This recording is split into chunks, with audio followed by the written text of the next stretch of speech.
Hi. Okay. We are still doing algebra, it seems, and this time around I'm gonna help you in expanding brackets. Okay, so first of all, let's see the progression of the questions. If you can see question 1, the outside terms are all positive. Question 2, it's negatives. Question 3, you are dealing with either fractions or terms with index. Question 4, needless to say, it's getting longer and longer. And question 5, okay? So what I'll do is, I'm going to touch base with some questions from each section in the hope that it will help you to solve it on your own later on. Okay, so let's start from question 1. I want to use red pen. Okay, so let's start with maybe question 1B. So what I want to suggest for you to do is maybe to apply the arrow method. So what we do is to remind ourselves that when we are expanding brackets, we have to expand it to every single term that's inside the brackets. Okay, so 2 times a is 2a plus 2 times 5 is 10. Done. Okay, one more question. Let's look at question L, for example. So we do the arrow, 2a times 3a and 2a times negative 7.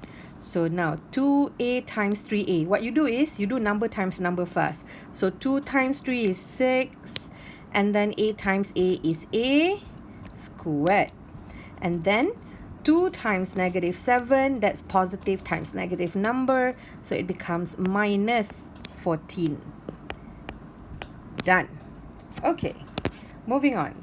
Now, if we look at question 2, we are dealing with negative numbers, so it's getting challenging now. Okay, let's choose question okay, let's choose maybe question D.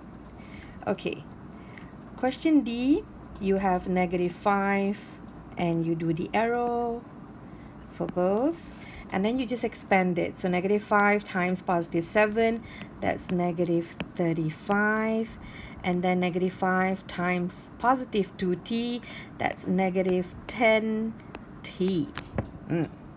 Okay, now let's look at question H, for example.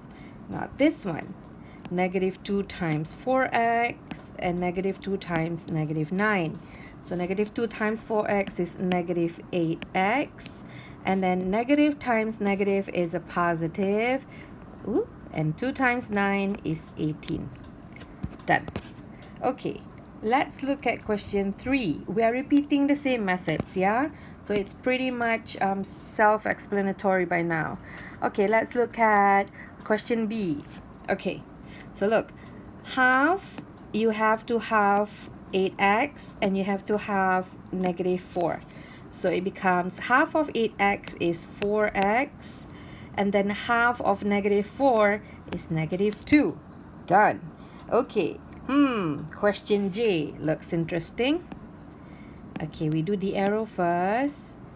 Okay, so negative 6 times 3 is negative 18. Remember, we multiply the number first. Then only we go to the letter, so we don't have to worry about the negative sign because we've already used it the first time. So the letter part is p times p squared, that is p cubed. And then negative 6 times positive 5, that's negative 30. And then p, you only have 1, so you put it at the back. Done. Okay, so that's how we solve question 3. It's getting longer and longer now. Okay, so let's look at question 4. For question 4, if we look at B, for example, okay, we always have to remind ourselves to draw the arrow, because as the variables and the terms inside the brackets getting more and more, sometimes we may have made the mistake of only expanding it to maybe the first two instead of everything. So the arrow is actually like how can I say this, a visual reminder for you so that you won't miss anything to be multiplied by whatever is outside of the brackets. Okay, so let's start. So negative 3 times 2a is negative 6a, and then negative 3 times positive 3b, that's minus 9b, and then negative 3 times negative 4c, that's plus 12c. Okay, so maybe one more last question, and then you can start working on it on your own. Okay, let's do f. F looks interesting. Okay, you times them. Oh, my arrow is, oh, it's not pretty at all. Okay, so the first one, 2 times 4, that's 8.